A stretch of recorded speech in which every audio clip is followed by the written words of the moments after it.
This episode of Let's Play DuckTales was filmed before a live studio audience.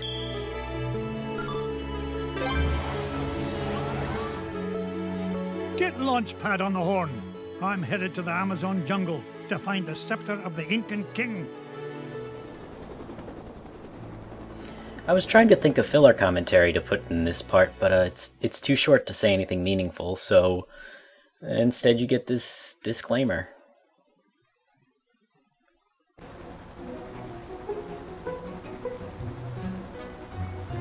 Thanks for the lift, Launchpad. No problemo. Lift is one of my favorite principles of aerodynamics. Oh, say, you got your radio, Mr. McD? Aye, of course I do. Great! Then I'll be your eyes in the sky. Oh, I'd be happy if you just keep your eyes on the sky for once. What an airhead. Hey, I heard that. Now then, ancient Incan legends claim the king's scepter was locked away in a giant temple of the clouds, and it should be dead ahead. Gee, Mr. McD, I see a lot of clouds, but no temple. You wouldn't, Launchpad. The legend says the temple was hidden away from all but King Manco Capquack himself.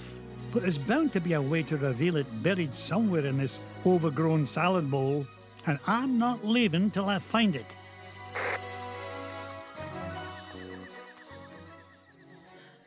So, I'm not sure what I think of the dialogue in this game. I feel like sometimes it feels pretty genuine, like, you know, Scrooge McDuck calling Launchpad an airhead feels pretty in keeping with the cartoon, but then, like, would Launchpad really make a joke about aerodynamics? I just haven't watched the show enough to really judge that.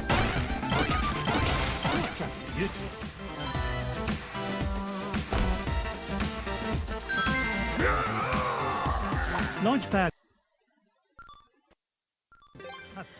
Yep, Way Forward was courteous enough to give you the option to skip cutscenes, but, well, as you can see, you have to go into the pause menu and then select it and then say, yeah, I am really sure I want to skip this cutscene. You know, which is understandable, you don't want to skip it by accident. But also, having to navigate a menu every time you want to skip one of those cutscenes is, let's say it's ornery. It's not very convenient. It really breaks up the flow of gameplay that you either have to sit and watch Scrooge talk for a few seconds every couple of minutes, or you have to navigate a menu just to exit it. But you know what? If you're not up for watching Scrooge talk to whoever, then you shouldn't be playing this version of DuckTales because, you know, enjoying the cartoon aspect is half the fun. Luckily, the Amazon has, I would say, the worst story in all of the stages in Remastered. The entire time it's just Scrooge talking on a radio to Launchpad. And, I don't know, it's supposed to be funny that they have banter and, you know, Launchpad, what an airhead. Another coin! And this one has an inscription of an eagle. Yeah, thanks, Scrooge. But in most stages, you'll have Scrooge interacting with his nephews, or Webigail gets lost and then you find her and he's like, yeah, stuff. He says stuff to Webigail. Anyway, so there's usually much better character interaction than what's going on here. Aha! A coin bearing the image of the Queen's horse. Ha! It'll help us find the treasure for sure. How can you tell, boss? Never doubt the well-honed instincts of an experienced treasure hunter. If you say so, Mr. McD. Yeah, like, those are perfectly keeping in character lines, I wouldn't question them. But also, aside from just the joy of getting to hear those voice actors, there's no real point to that either. This stage is also pretty remarkable for how hard it is. Right after the intro stage, I think I mentioned this in the first video, things get serious pretty much immediately. And this passage is one of the great examples of how you can see that.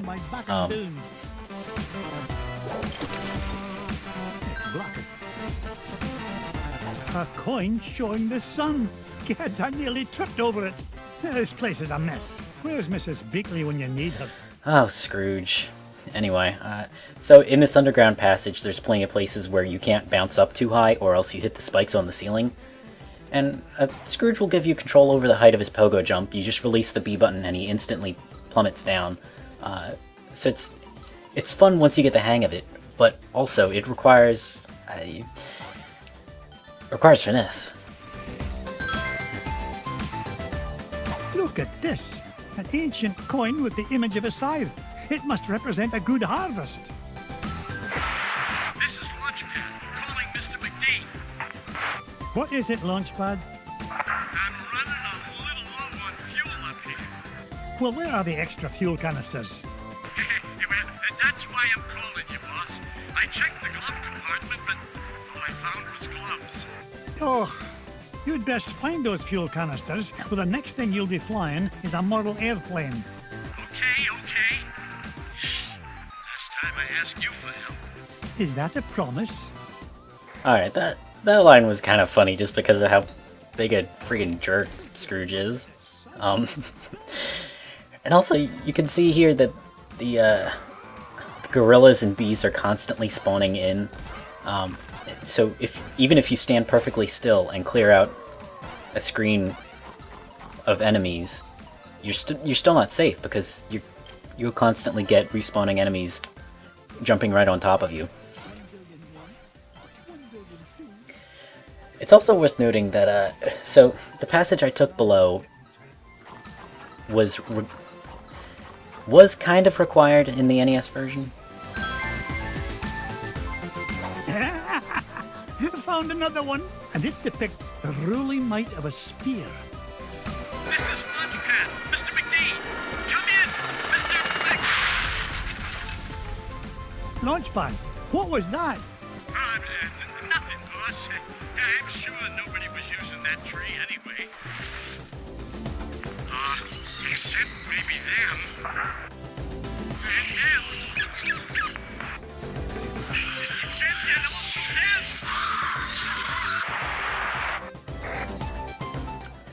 Yeah, see, that's what I mean by some of the scenes are predictable. But anyway, so the bottom passage was required in the NES version if you wanted to get enough money to pay off the statue that lets you through the temple portion. But if you know the shortcut, or either one of the shortcuts in that final section, you don't need to pay off the statue, so you can skip that lower section. In this version, though, you need to collect all of the coins, which means scouring every bit of this part of the stage. Look at this one. It shows a shield. You know, I bet those Incans could have minted a whole lot more coins if they hadn't tried to make each one unique. Yeah, that's kind of a good point. So in a way, it's an improvement because the NES version kind of lets you get away with playing the stage the wrong way. But another way of looking at it is to say that the NES version gives you more freedom. You can either explore and find a lot of money in order to pay off the statue, or you can find ways to skip the statue. They're competing philosophies, and I think they're significant of their times, where NES games, whether or not the developer intentioned it, allowed for more freedom of play, whereas games nowadays, developers, understandably so, want you to appreciate everything that they put in. So Way Forward here puts coins on the bottom path, and you need to collect all of the coins before you can enter the temple portion, as you'll see up ahead. Another thing you ought to notice watching this video is that the music is a remix of the NES version's music. The music that Remastered has for the intro and finale stages is very nice. I'm a huge fan of Jake Kaufman. Give FX3 a listen if you haven't. But I don't know. From what I can tell, I don't think it's really in keeping with the NES DuckTales style. Aha! This coin bears an image of the scales of justice. Just what I need to help me find the scepter. You know, Mr. McD, I had a thought. Launchpad, why start now and spoil a perfect record? That's a good question. Well, I don't have all day. What was your thought? Come to think of it, I forgot. Launchpad, were you dropped on your head much as a child? All the time. Why? But yeah. He also remixed the NES stage themes, and this remix is pretty nice. Come in, Launchpad. I found something. There's a carving of Manco Capquack on this stone slab, and there's 8 succulent notches around it. Sounds great. Does it tell us how to find the treasure? Well, I'm not sure what it tells us, but I'm certain it's an important clue. Bless me bagpipes. These coins I found will fit perfectly into those notches.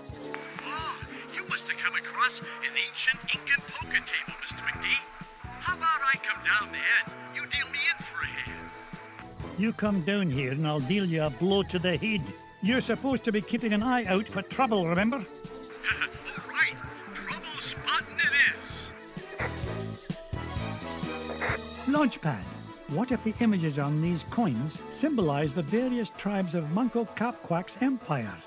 Maybe if I surround him with them. Oh no, it's not working. Hey, maybe you need to say the magic words. Or maybe not.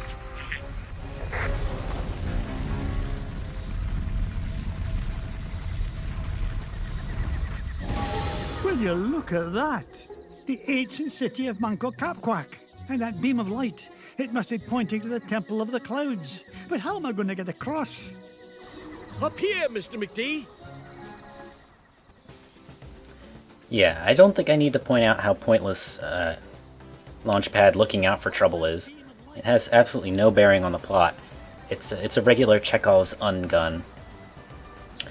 Anyway, I think you remember this part from the NES version, where it was just straight platforming and then there was Launchpad kind of just pasted in at the end there as an awkward one-off asset that never reappears in the game. Well, here we have another one-off asset. We will never see Launchpad giving us a lift in any other part of the game. But it fits here well. It actually, you know, I was just talking about how this game tends to give you less freedom than the NES version, but this part's kind of interesting. You can either take the dangerous route and collect all the treasure below, and only use Launchpad when necessary, or you can just hang on and he'll take you right to the temple. So that's neat. I like grabbing treasure though. It also, it's very in keeping with the structure of the NES version, where the first part was dealing with a whole lot of enemies, and the second part, bottomless pits, and the third part, dealing with a lot of enemies.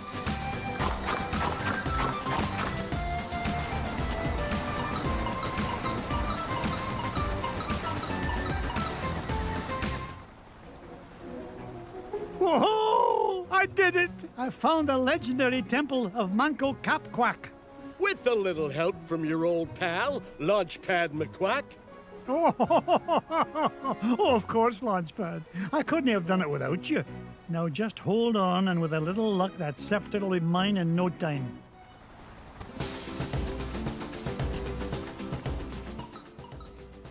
So here's where things get dicey if you're too familiar with the NES version. In the NES version of the Amazon, the first and third parts were separated only by difficulty. They were still the obstacle-centric portions. And there was maybe some exploration you could do in the first part, but it wasn't required. And I certainly didn't do it. But in DuckTales Remastered, while it does follow those rules, the first and third bits are more obstacle course-centric rather than platforming, and the third part is certainly harder. The respawning enemies will throw arrows at you, rather than the gorillas, which are just sort of, you know, they hurt you just because they walk. So that all comes straight out of the NES version. But there's further deviation here in Remastered in that the first part of the Amazon had required collecting, the coins. Ouch. Whereas here, it's just a straightforward bout of obstacle coursery. And I think it's a nice example of how DuckTales Remastered takes the NES version and paces it more like a TV series, something episodic, whereas the NES version flows much better as a whole, all in and of itself. Why are you here, Mrs. Beakley? I thought you might get hungry, Mr. McDuck, so I baked you a little something. You're always as good as you want, my dear. So most TV shows, and in fact most media, begin with a slow expository segment where you spend time learning the layout of the program you're watching or whatever. So like in an episode of DuckTales, you might be introduced to the villain for that episode and their motivations, and you'll see, what scheme they have concocted for Scrooge and trying to steal his number one dime. And DuckTales Remastered matches that with the slow exploration bit you get at the beginning, where you have to appreciate the landscape, take stock of everything in an effort to locate the 8 MacGuffins so you can get into the temple.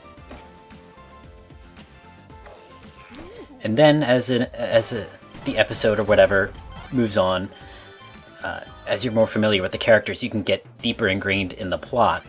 Now that you have a familiarity with how the characters work, they can do interesting things without losing the viewer. Similarly, in this third and final part of the stage, we get a quicker paced, just straightforward obstacle course, now that we're familiar with the enemies and how they work. Oh boy. I think that section is pretty similar to how it is in the NES version, but it still gave me trouble. Gonna make it this time, right? Yeah. Alright, onward and upward. Actually, I don't know if this is worth mentioning, but it kind of reminds me, I was, messing around on Wikipedia recently, and I came across this article on Johaku, which is apparently a Japanese philosophy for pacing storytelling, where you start really slowly, and over time you ramp up, and by the end things are really fast and furious. And that's certainly true of, like, The Hidden Fortress. I can't watch that movie because it begins so slowly. But the ending is definitely really satisfying. It's a big payoff.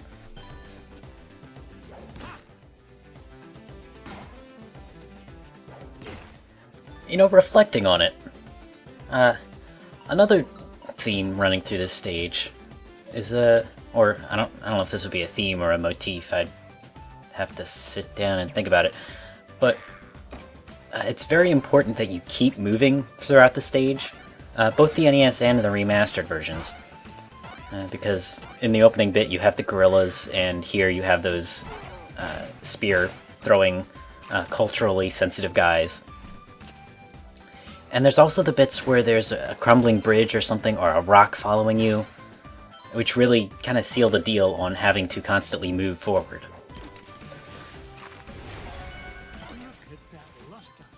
However, in the NES portion of the platforming bit, that outside portion with Launchpad, you have to keep moving forward because the bees will constantly respawn, so you need to keep a rhythm of jumping over them or under them to get to the next platform. Whereas in Remastered, the outside platforming bit keeps a greater distinction because you don't need a sense of flow. In fact, you want to take as much time as possible to platform carefully. And if you ever want to move forward, you can just rely on Launchpad to do it for you. There it is, the King's Scepter. Well, Oh, this was easier to find than a penny in a parking lot.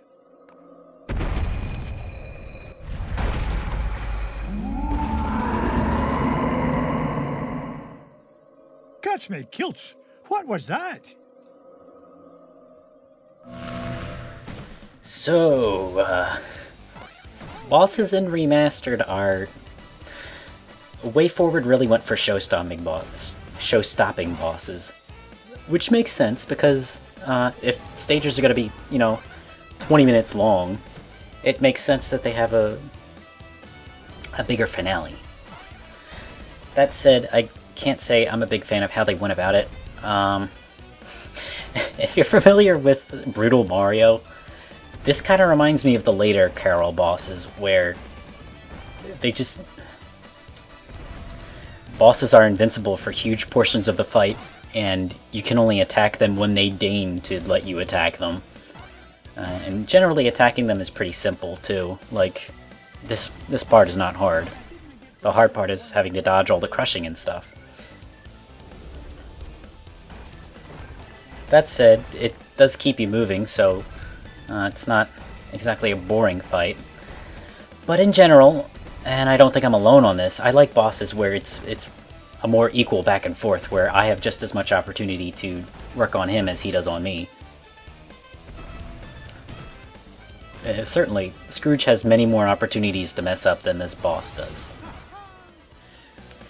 I guess it's worth noting that the bosses in the original DuckTales work more like Mega Man bosses in that you're both constantly taking shots at one another. You're on more equal footing. And certainly, the bosses in the NES version would take, 5 or so hits, I think. And the same would be true for Scrooge. Whereas here, Way Forward took a much different approach, where bosses are definitely not on the same level as Scrooge himself.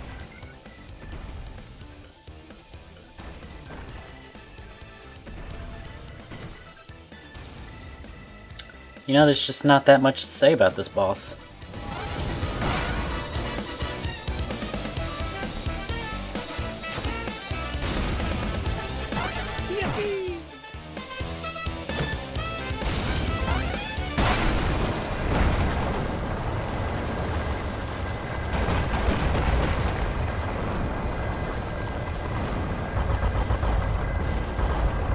Hurry, Mr. McD! This place has fallen to pieces! No! I'm not leaving without that scepter.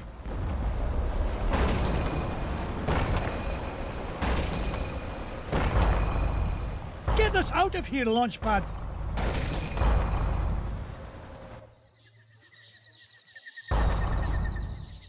I cannot believe we came all this way for nothing.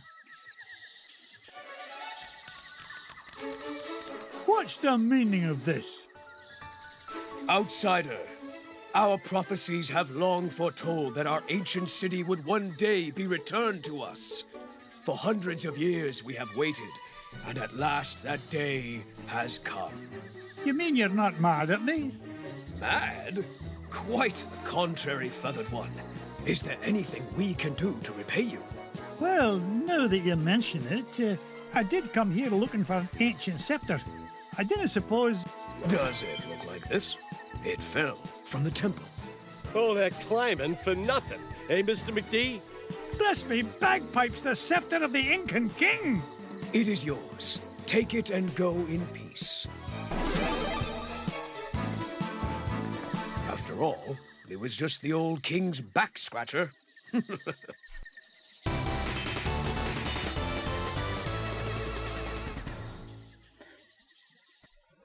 You have to admit, that's a smile-worthy riff on the idea of the hero's journey, where, it's not about the thing you get, it's about having the journey itself.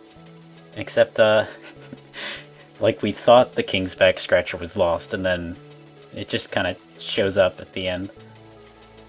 I don't know. It made me laugh. Oh yeah, that medal we found was worth a hefty...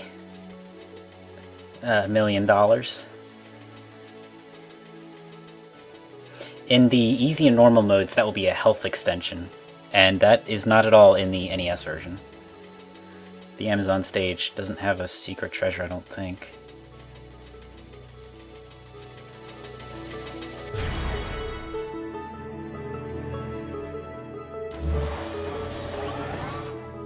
The scepter of the Incan king. I tell you, boys, there's something special about this treasure. Really, Uncle Scrooge? Yeah, it just looks like an old back scratcher to us. You boys need to learn some respect for the finer things in life. Now, if you're done having fun at your old uncle's expense, help me decide where we should go next. Thanks for watching. As always, be well, do good work, and keep in touch.